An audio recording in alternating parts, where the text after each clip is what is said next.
Welcome to this tutorial on how to download and install Qwen AI on your iPhone. Qwen AI is an cutting-edge AI assistant developed by Alibaba Group, offering advanced conversational capabilities, multilingual support, and more. Let's get started.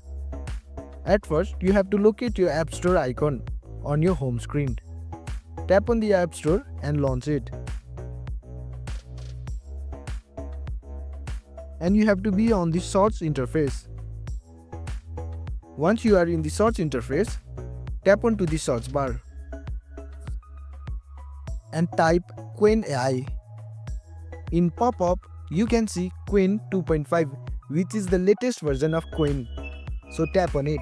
To confirm the correct app, check the developer's name and the icon and tap onto the Get button to download it. Now tap on Open to run the app. Congratulations, you have successfully downloaded and installed Qwen AI on your iPhone. Thanks for watching.